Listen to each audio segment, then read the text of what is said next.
we'll be talking about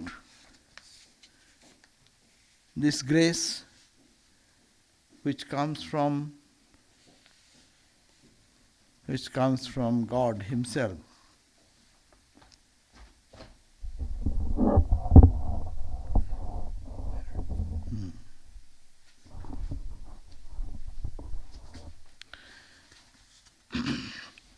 In spiritual life, it's everything in spiritual life is grace of God. We can, first thing that we are doing our spiritual practices, and we are doing by our own effort. But as we mature, we understand that everything is God's grace. So grace, we need the grace of God, we need the grace of avatars, we need the grace of holy people, gurus. So grace removes all the darkness of ignorance. Our own effort, that's also God's grace, what is given to us. As if He has sanctioned little rope to us to make our good effort so that we can do our best, and the rest will be taken care of the Lord Himself. Grace in individual life, in our individual life we can feel the grace of God, and by any holy company, by any holy person or a good friend, sometimes we can feel the grace of God. In individual life. But in collective life, we need a bigger power, bigger force. The cosmic, collective lives of humanity, to arouse them, there needs an appearance of grace in a bigger perspective. And that we call the incarnations. So this month, we know, is the Christmas. Is in this month Christ, appearance of Christ, as a compassion, as an embodiment of grace for the collective humanity, for the whole of humanity. And this month also falls the holy birthday of Holy Sharada Devi. That's also for the collective grace in a human form, mother form. So grace means receiving blessings. Blessings or some favor. What type of favor? One does not even deserve. I don't deserve it. God gives. That's why you call it is grace. There is a distinction between mercy and grace. Mercy is not receiving the punishment or the consequences of one's karma. It one deserves. It's condoned.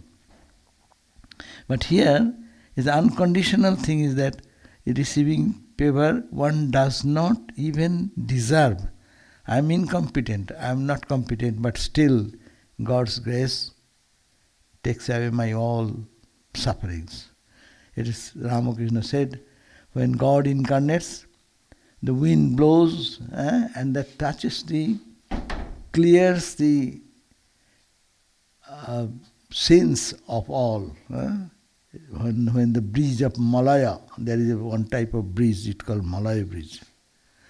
When it blows, it sweeps away all the dust and dirt and makes everything pure. So the advent of the incarnations and their divine concert are like this same is a expression of that infinite grace of God for whole humanity. So grace and mercy, they are all often are used together, but grace has this special impact on spiritual life. We are in ignorance, we know. We do many things which is right or wrong, and sometimes we want to change ourselves and want to be holier than as before. But we want to intensify our spiritual practice in devotion, to grow in devotion, grow in knowledge. But we feel that we are a failure. We cannot do that. We exhaust ourselves after practicing little bit. We think that it is beyond our... How many of us practice meditation, no? And most of the time we try. Sometimes many months go and then say, what is going on? I am not progressing anything. So it's a progress. It depends on the grace of God. God gives.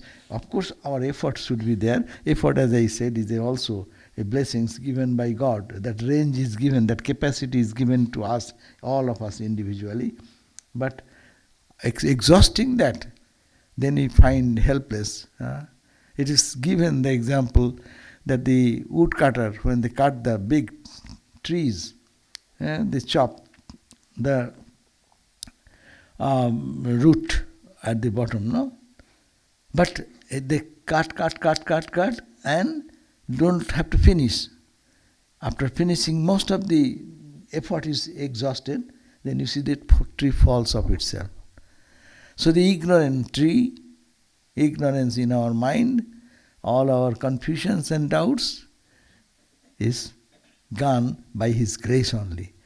So we find that, but this grace is a very subtle thing. Because who feels in what context we do not know. But when that grace comes as a compact form, in the form of Christ and Buddhas and Ramas and Krishnas, as the embodiment of the present age we will call about Mother Sarada, then grace becomes tangible. They can touch, they can look, they can give us eternal life at their own wish. So this is the condensed grace we call the avatars and their holy concerts. Our bad tendencies created by us, by our bad choices, and when we try to change it to higher tendencies and to withdraw from the mundane things to the divine, then we find that we are sometimes failure. Therefore, the spiritual growth does not progress as we want, and we feel sometimes hopeless. And that hopelessness is in one sense a blessing, because we know there is to surrender to a higher power. We try to bring a change in us by our self-effort, but soon we understand that we are powerless, as it were. There comes this point that we need something more powerful who can guide me, help me, protect me. God, to show grace and mercy, takes the trouble to be born as a human body, in the human body. To shower grace, Jesus was born. Ramakrishna was born, Krishna, Christ, Buddha all came and they suffered. That's why our Gita suggests that though I have no karma, though I have no need, but only out of compassion I reincarnate again and again. Whenever there is a need of the world, people suffering, it is my suffering. I want to redeem that suffering, no? So it is only kripa, kindness, compassion. It is only mercy. It is no other. Nothing can pull God down by accepting it is His own compassion or grace upon humanity. So that's why Bhagavan Shankar again and again, you repeat that verse. Such a Bhagavan, that Bhagavan, the Lord God of the universe, Ajo Pishan, being birthless, and there is no beginning of that God, Abhaya Atma, which is unchanging and absolute. Bhutanam Bhutanu Jigriksha, Bhuta Anu Jigriksha. Compassionate, being compassionate and merciful to show compassion or mercy to the humanity. Dehovani, they out of nothing, out of no need. No one compels him to do that. So Bhutanu Jigrikshaya, and controlling his own power, own strength with the Shakti, Matri Shakti, the divine power.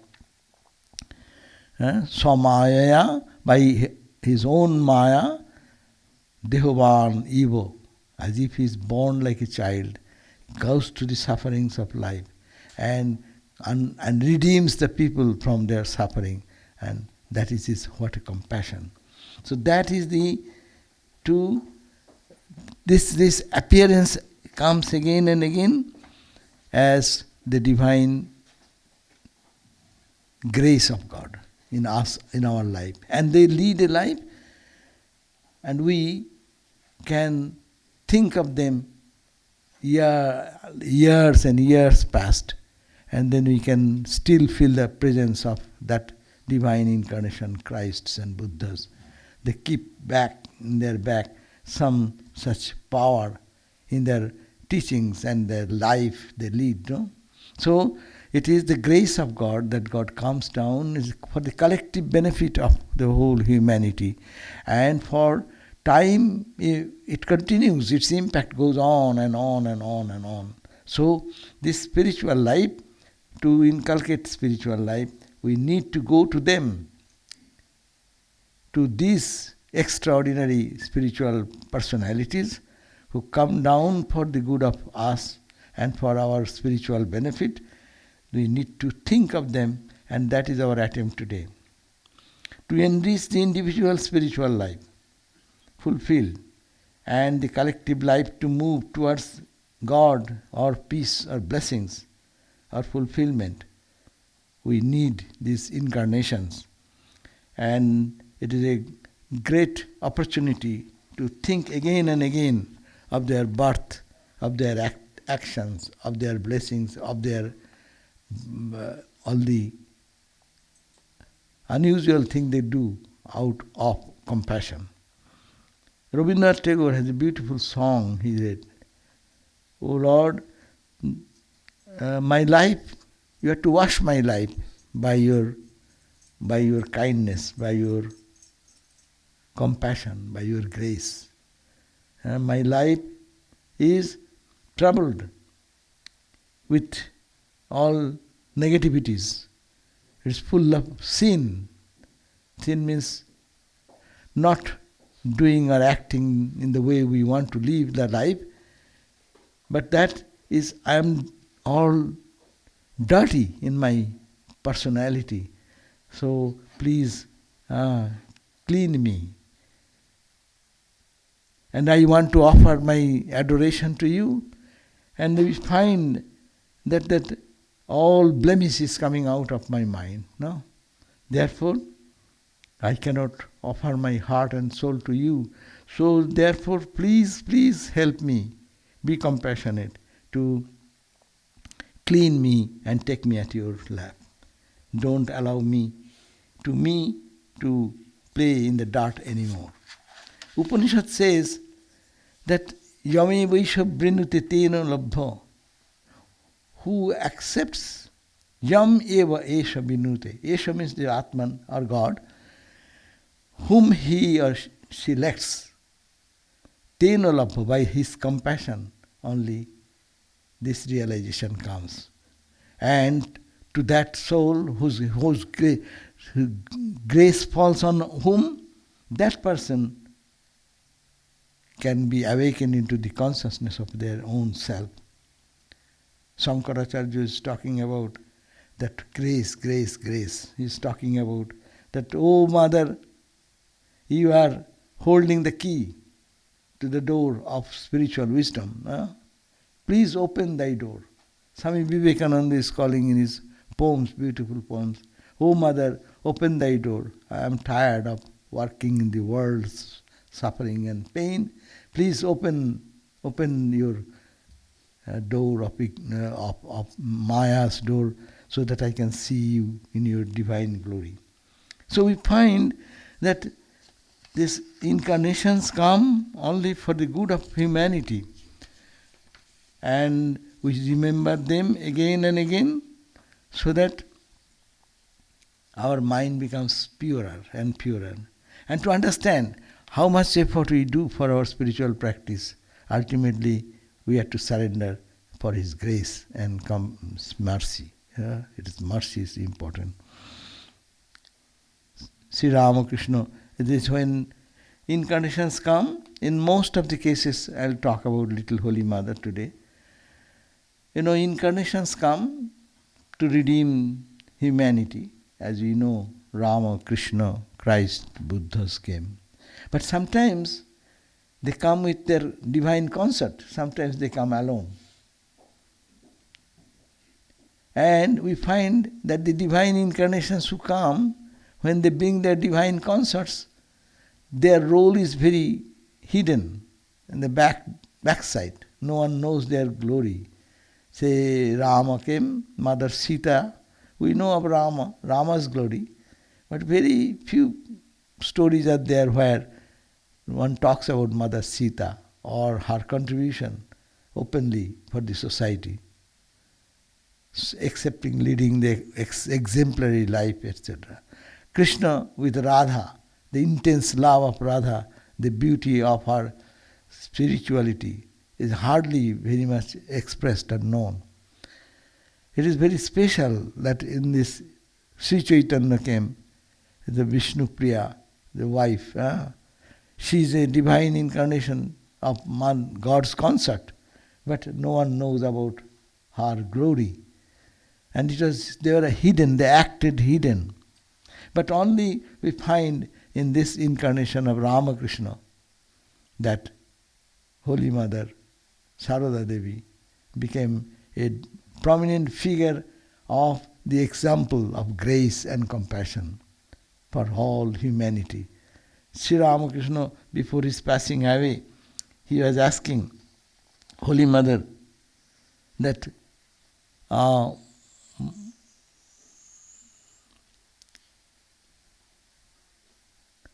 so will you not do anything? Will you not do anything for these people of Calcutta who are, that means the worldly minded people who are just in the drowning in ignorance? Won't you do? Then Holy Mother said that what can I do? I am an illiterate lady, no? I didn't go to school, I didn't have any college education or anything. And I am also in the Indian society in those days. Let us go back to 125, 30 years, 50, 40 years, no? You see the condition is that every woman, even they used to veil their face from their mother-in-law, father-in-law, like that in the home. What the question of doing good to the society? So what shall I do? But then Sri Ramakrishna said, what have I done? It is much more, you will have to do much more than I have done, no? We understand Sri Ramakrishna was accepted, understood as a holy person, as the avatar or something during his lifetime. Because in Ramakrishna, people used to see the extraordinary spiritual power manifested, extraordinary compassion manifested, this grace manifested, no? Those people who have committed the most heinous activities, Ramakrishna touched them and giving them liberation. People coming to him with little doubt, and by looking at them, their doubts are being taken away. By giving them the vision of seeing God everywhere. So these are, and every moment, now and then, he is going to Samadhi with ecstasy. So naturally, and even he is going himself to door in Calcutta to know about the other spiritual disciplines which others are following and how they are progressing. That's a mission. God comes for a mission, but a unique way. He, after his own realization, Ramakrishna, we know that he is going to Calcutta. No one invites him, but he goes to their group and asks, hey, how are you? How do you think about God and this and that? And how silently changed the whole philosophy of their mind or misunderstanding of their mind by presenting himself there. And they are talking about God, and instantly Sri Ramakrishna's mood changes and he goes into inward journey, as it were, and stands up and loses all consciousness and see the samadhi. What is religion? Religion is samadhi. What is religion? Religion is to unite our lower self with the higher self and to forget this lower self totally. It's a theory. Goal of human life is God realization. God realization makes what? You swim in God. The nectar of bliss permeated everywhere. And that person experiences through every pore of the body that joy, that bliss, no? And he going to groups. Supposing he is going to Brahma movement. That's a Brahma movement inspired by the teachings of the Western education, and they are discarding all the worship of the images and deities and this and that, and thinking that Vedas are what?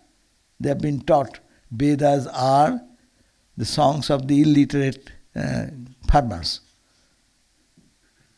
And Vedas are, there is all this worship, their worship of the idols and all the stones and bricks and bats, they are worshipping there. So young people, they are now was overwhelmed with this idea. And then when Ramakrishna went, this Keshav Chandra Sen is trying to bring some spirituality in it, mixing West and East a little bit. But there is no life in it. So when they are talking about God, is the everywhere, God can be worshipped everywhere without any form even. And then Sri Ramakrishna went there and is an embodiment of worshipper of a form. He started worshipping Mother Kali. And worship, not only that, intoxicated into that, and say that worshipping through the symbol is not wrong. We cannot do without. So how his teaching penetrated by just presenting himself, and people need to know, oh, the mad guy of Dakshineshwar has come here. And then he will sing and dance in the name without their permission or anything, just enter into their congregation. And then he represents what is called God realization, demonstration. God realization means his out-of-body idea. He's gone beyond the body. And he is totally lost his identity into the inner self, full of bliss and joy.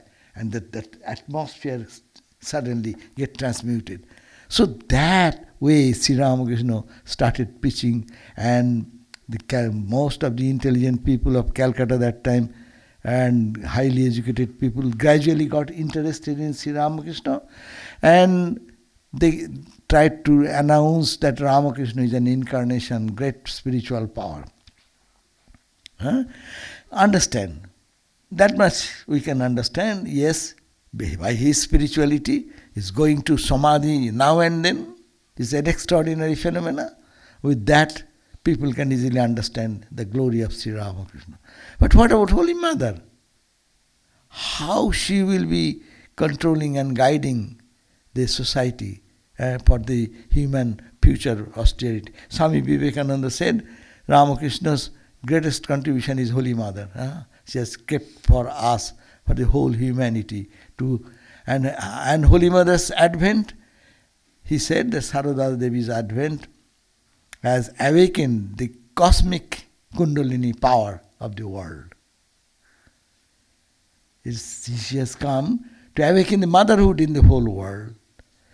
But how she did it? Her silent life, her life of cool, kind, compassion, full of love and giving, that character made it Holy Mother the special. So when this incarnation we find that in other incarnations the Shakti is the same.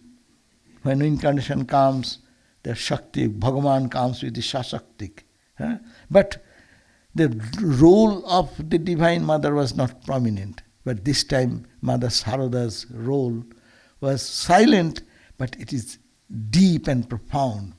You read the life of Holy Mother, you will read some of the messages of Holy Mother, you instantly find as if you are feeling a soothing balm in your heart with this troubled life whenever we read something like that. Because she is the embodiment and power behind all these spiritual forces here. And Sri Ramakrishna used to say, oh Hriday, Hriday Ram, you know, who is to serve Ramakrishna. And also being his attendant, he actually, because of Hriday Ram, we get Ramakrishna. Otherwise, when Ramakrishna was practicing deep spiritual sadhanas, that time he could not take care of himself. His body would have been lost, and his days and days in without food, without. He used to wake him up with chanting the mantra when he is going in samadhi to come down, bring some food, take care of his body. So, and then he became very egocentric and egotistic. Then he used to tease Ramakrishna very much, and sometimes it is very painful for him to balance that life. He was so, even sometimes Ramakrishna used to be afraid of this Hriday Ram. And then Hriday, as one day told, Sri Ramakrishna told Hriday Ram, whatever you tell me, it's okay. You can get away with it. But if she, who is there in her, Mother Sarada, gets annoyed, then your Brahma, Vishnu, Maheshwar, the Lord Shiva or Narayana, all together cannot save you anymore. That means Sri Ramakrishna is pointing out the inner force in Mother, the divine power. And this divine power is utilized only for the good of humanity. And that power is manifested as Mother, most loving, most caring, the unique characteristic which we need in this world evermore. All the time we need, but for our time period much more. To see, to feel, a mother's heart is necessary, a loving heart, unconditional love for others. To how to develop that, Holy Mother himself stood for that ideal. And to love for love's sake, love, unconditional love, love without return, without expectation, without anything. We love everyone on our condition. I love you on my condition. If you do this, I love you. If you do this better, then I love more. But if I want somewhat you don't do, then I love less. And less and less and less. And a point will come, kill each other. So, but Sri Ramakrishna showed that how it can be given to the society, but Holy Mother much more in the body, she only love, only unconditional love, not judging anyone from any point of view. But at the same time, what a tremendous spiritual energy she expressed. That's why we know so many brother disciples of Swami Vivekananda and Sri Ramakrishna's children, they are in high praise. Swami Brahmananda used to say, what a spiritual power! What a spiritual power! The story goes with I told many times maybe, that there 4 boys came from Bangladesh. During that time it is called East Bengal. And they wanted to come to Belur Math to get mantra from Swami Brahmananda. And when they came to Brahmananda Maharaj said that, oh, I cannot give you mantra. And he didn't meet them even. Well, they are such person, if I give mantra, then I will die. They have so much bad karmas. You have to take the sin of others, no? They used to give mantra means they are not ordinary gurus. They are extraordinary powerful thing. So they take away our karma. So they said that, and Swami Brahmananda sent the message, Holy Mother is there, much more powerful than all of us. So go and ask for the mantra from. And these 4 boys, they Belur Math, they went and that instruction, they got it, so they walked for Jayanambati. And when they are going to Jayanambati, Mother, even they have reached the mother's house, Holy Mother is passing back and forth and saying to herself, see, this son should send some good things for mom, no? And what my Rakhal is sending for me? And she was so restless. And ultimately, when they came and approached mother said, Baba, I cannot give you mantra. They said, no, ma, you'll have to give. We have come from all the way from Bangladesh and we are walking and coming. You'll have to do this. And then mother said, with persistence, mother agreed. And, okay, come tomorrow morning, I'll give you mantra. And really mother gave mantra. The boys were very happy because they have unloaded their all sins. But mother fell so sick that she could not raise her head for next day, all the time. He became... so, sucking the suffering of others, who can take that? Who is there in the world to take our sins like that? Our problem, we are suffering, we are a bad karmas. Again, another instance, that one gentleman, he got mantra diksha from mother. And then she came to know later on that if he has given mantra means he is taking away my karma. So I have done so many bad karmas. So he came back next day and said, Ma, you take your mantra back. He said, why my child, why are you talking like that?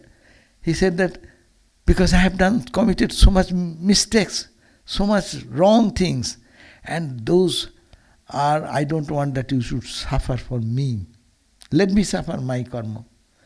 Then Holy Mother said, that is the thing. Did Ramakrishna came to eat rasagulla? That means, did he come only for enjoying good food and praise of people? This is the purpose for we come. It is our coming is for that purpose, to take away your sin. And then he said, my child, do whatever you like. I am there for you. Don't worry about your sins. I will take care. That is called the redemptive power, grace. Some initiated devotees said, Ma, I cannot get any time to do japa and meditation. Ma says, what is there? Do as much as you can. I am there for you. So we always be happy if our gurus could have given us that sanction. They say, no, you have to do this much japa, this much meditation, this much spiritual practice. No? But Holy Mother is an embodiment of compassion, always gracious and feeling the suffering of the child or who is coming. That means the love not on her condition, but the condition of the person whom is bestowing love. So this is the Divine Mother's graceful life, and all through the instances we find, and in her love there is no high and low, there is no good and bad, there is no holy and unholy. The holy man, holiest of the holy Vivekananda, he is also his child.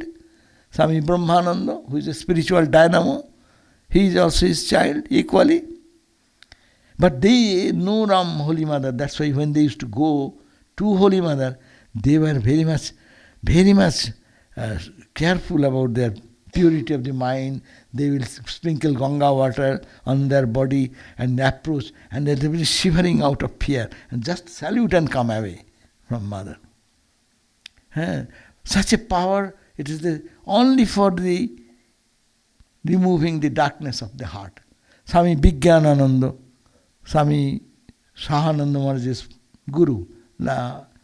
So he said when he went to Udbodhan, and Holy Mother was in the upstairs, second floor, and he entered into the ground floor, not gone to Mother, just entered into the room, and he said that immediately my heart, the lotus of my heart blossomed, and I felt the living presence of my divine God.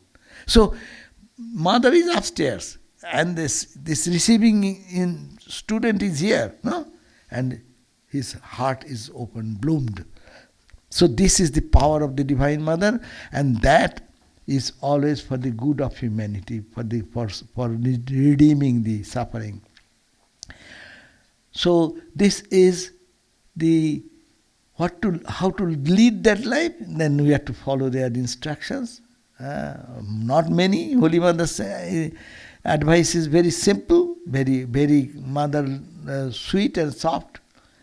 Simple one advice: don't find fault with others. Try to see your own faults, my child. Try to make the whole world your own. No one is stranger, my child. Try to make the whole world your own. Highest ideal of Vedanta is given here. Try to make the whole world your own. Means what? It's me everywhere. That is the goal. Fix that goal and do that. That is the sadhana. And don't see fault with others. High Vedanta philosophy, I am that, all those is not good. But if our character does not change, everyday character, everyday living in the society, in our home, if we see always in our fault of each other, the household life, husband and wife will not be able to live together. Mother and son cannot live together. The country cannot live with another country like that. So this is the point. Don't find fault with others, but try to make the world your own. And no one is stranger. This misconception, I am everywhere. Vedanta says, no, I am as Atman, I am everywhere. Only with the different coverings. You are having one body, I have another body. But this power, this inner energy, the inner source is the same. I, you got I, or you call thou, whatever name you give, the cosmic level, that I is the everywhere. I am everywhere. Tattamasi, you are that. I am that. That I permeate everywhere. Mano buddhi ahankaro chittani naham aham nacha sutta jive chidananda rupa shivoham shivo. And that Shiva, I am that Shiva. I at that Shiva, I am everywhere. Holy Mother, not quoting any Sanskrit, not quoting any scripture, simply said how to live a day-to-day life. That is the compassion can come in our life if we can catch this spiritual ideology and practice a little bit of that. So today I am to mix with Holy Mother and also to little of Christ. So I will also say little few stories or things of Christ. Oh, Christ, what he did, he came to redeem the whole world. Christ said, come unto me all that labor and are heavy laden, and I will give you rest. We need rest. We are suffering in life. We are in pain. How to get out of it? Here is a man who is with a stretched arm saying, come ye who are heavily laden. Come ye all that labor. We are troubling in our life, in difficulties. Come ye and who are heavily laden. You think this load of the world is too heavy for you to carry. Come and I will take care of that. Here is the call. That means going towards God. And God of love, God of compassion. See, Christ came, what is His grace? Grace for the whole world. His coming is grace. His being born is a grace to the whole world. Because He was born, that's why He redeemed the suffering. Millions and millions of people thinking of Him, they are getting freedom, love for God. They have become saints. So, but we have to move forward. That's why compassion is the last word. Grace is the last word. But grace is calling, come, come. We have no time to look at that side. We are very happy with the load we carry. All cries and pains. Good. I am crying. I am so much in trouble. But it is okay. But here is the call from God coming. And it's a concrete, it is not subtle way they are calling.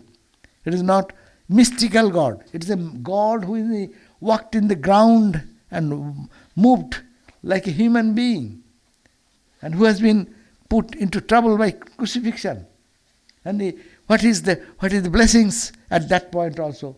It is also mercy for the world to know how much to endure we can do, how much we can endure.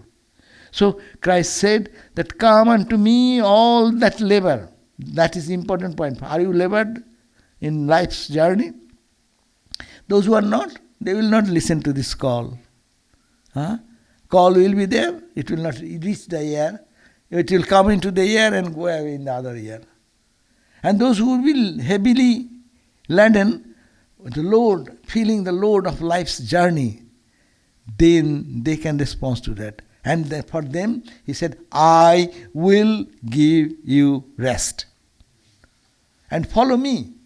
And that's what he says, take my yoke upon you. Think of God. Take the load of God. There is some price for practice of spirituality. No? You have to sacrifice so many things. You are here, so you are not going into the party. So you are here, so you have to sacrifice so many other activities of this particular time. So these are sacrifices necessary for this realization. But my yoke upon you is, take my yoke upon you and learn of me, for I am meek and lowly in heart. So this is very simple advice, that it is, take my yoke, take my instructions, follow my path of perseverance, follow my path of forgiveness. This practice make the life more meaningful. A peaceful person first be a man of peace, and don't disturb the peace of others. The same message you find that Ramakrishna said, all the jackals howl the same way in all countries. No? So all the holy people talk about the same thing. Their teaching is the same. Holy Mother said this way, and here Christ is saying that take my yoke. That means take the load. Try to connect with God. And that path has its price to give. Society will criticize you. If you come to Holy Vedanta too much, then your friends will say, hey, you are becoming very spiritual. Huh? You don't have any time for us. We don't find you for 1 month to come for my party. And learn of me. And learn who am I. That's the point. It is not a man as Christ, but God as Christ. Learn of me, for I am meek. And see how I am meek and how I am lowly in heart. And you shall find rest unto your soul. For my yoke is easy and my burden is light. If you follow my path, then you will find the load is less.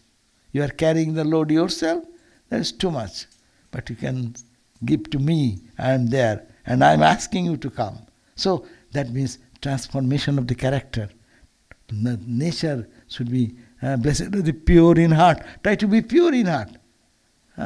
All the advice Christ gave there in the Sermon on the Mount, if we find life will be transformed. And here is a person who is calling us to join in the mission. And he himself did only one thing, preached God, God, God. He showed miracle. What is miracle? Why? Why miracle? Vedanta does not like miracle too much, because that will create miracle mongering. But Christ did miracle. His everything is miracle. Why he did that miracle? Because these people have faith, hidden faith. But they have the idea, if something human being can do this much, but if something more, then I believe who is doing. And Christ put all these blessings to my Father.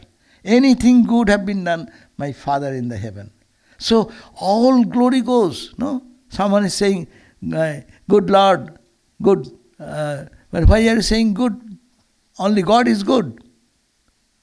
He's directing everyone towards God, the Absolute, and that to bring our awareness into God consciousness.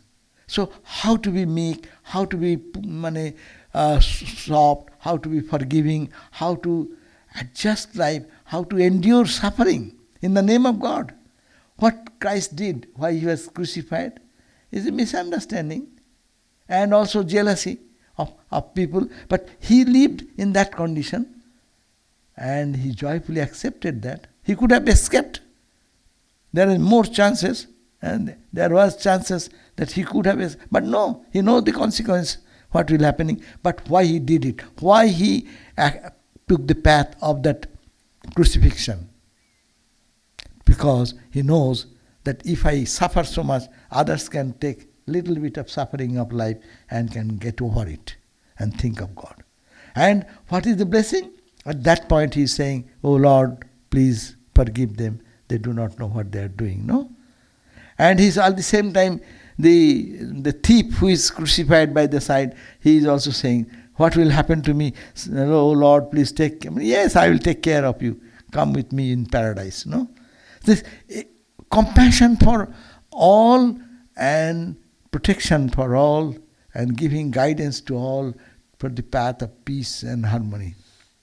So this is the teachings as Ramakrishna used to call like that and on the roof of the music tower, saying the same way, "Come, come, who you are in, I am burning in suffering, listening to the mundane talks of the worldly people, come, come, come." So same call, he's calling, "Come ye the devotees who want God, who are heavily disturbed in life situation, and how to find peace you do not know. Come, I am there.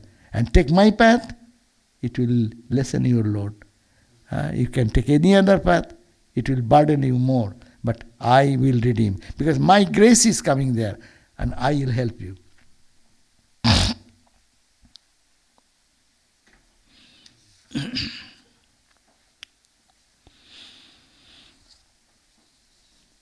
See, Christ gave us the advice to do. I will remember 2 or 3 of his teachings. "Be ye therefore perfect, even as your Father which is in heaven is perfect." What an advice. Try to be perfect in life.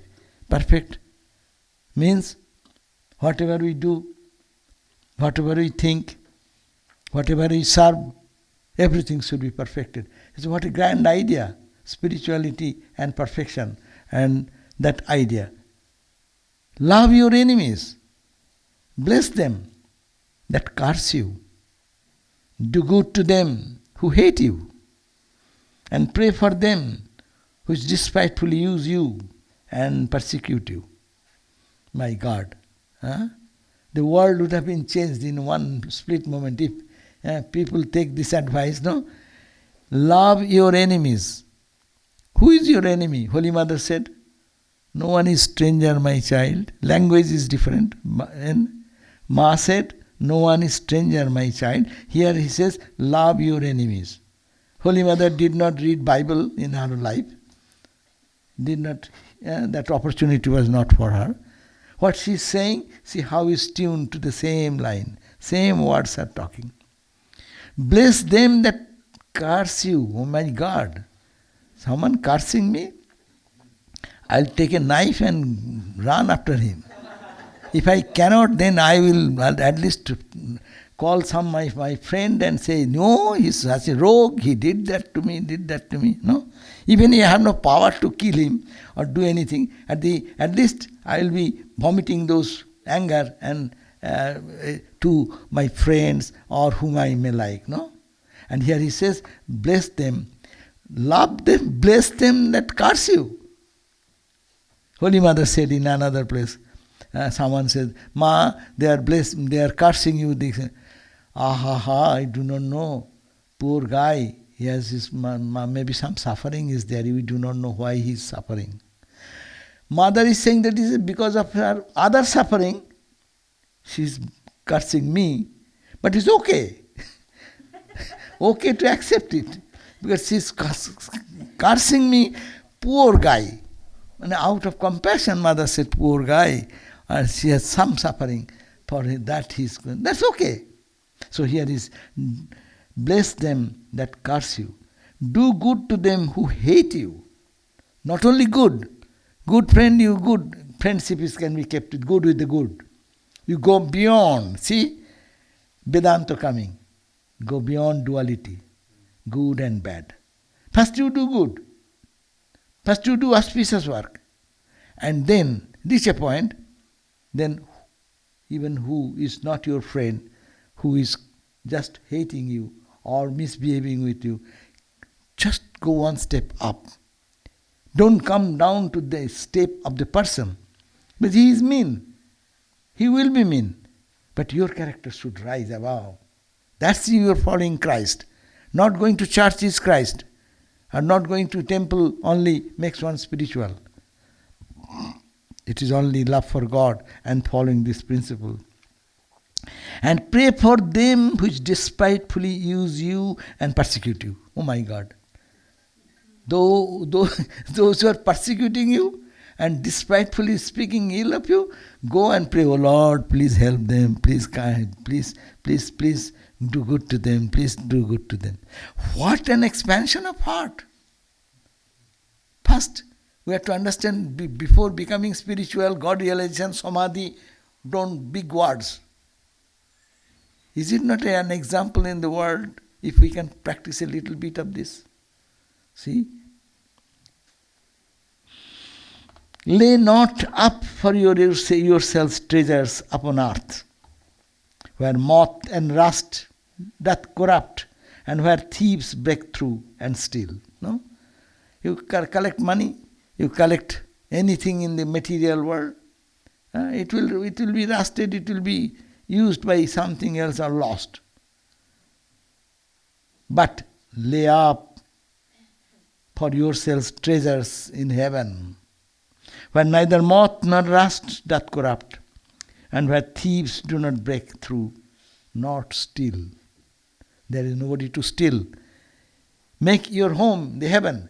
Here heaven means, in Vedanta we will say, heaven is your real nature, Satchidananda nature.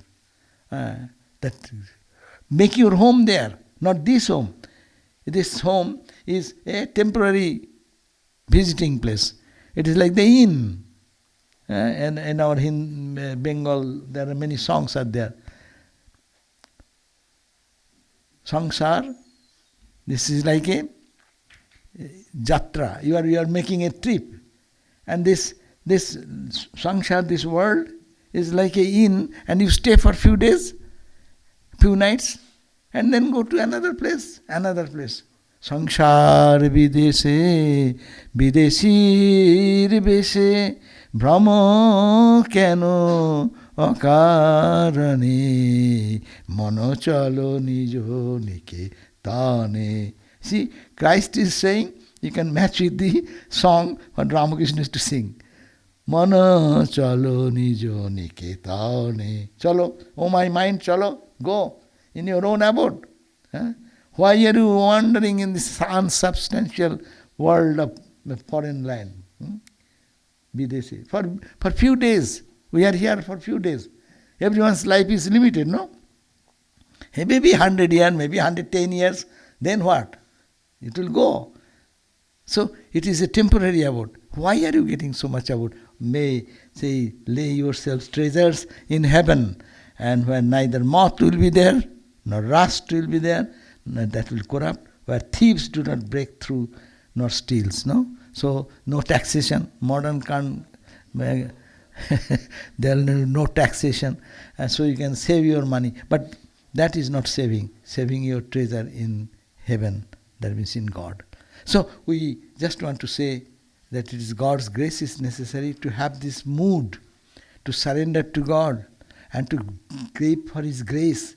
Our life is all need all these things. We are suffering from our life's problems and suffering so much that we need to have a place where we can rise above this duality. Even my enemy, I can pray for him. I can forgive him. And I can want his well-being only. So what a great character. That's a Christ character. That's called the Ramakrishna character. That's called the casting our life in the mold of Holy Mother, or casting in the mold of Christ. You cast anyway, any mold. So you lose your own form. You look like Christ then. No? If you cast in the mold, there is a mold. You cast your mind into that. Your mind will take a shape of this mold. So this is the model, mold. These are the ideas. And they live that and demonstrate. It is not theory. Christ didn't say out of some funny words, everyone can give a good sermon. But in life situation, when we fail there, but it is not, Christ is not like that. So it is, we have to follow Holy Mother's life, Ramakrishna's Christ life. In this month we can remember both ways. You can read more of Holy Mother and more of Christ. And to imbibe, not to reach much, even simple 1 or 2 lessons are enough for our life to make it more meaningful life, God-centered life. And that grace is always there, mercy is always upon us, only we have to open the door. Om Shanti Shanti Shanti.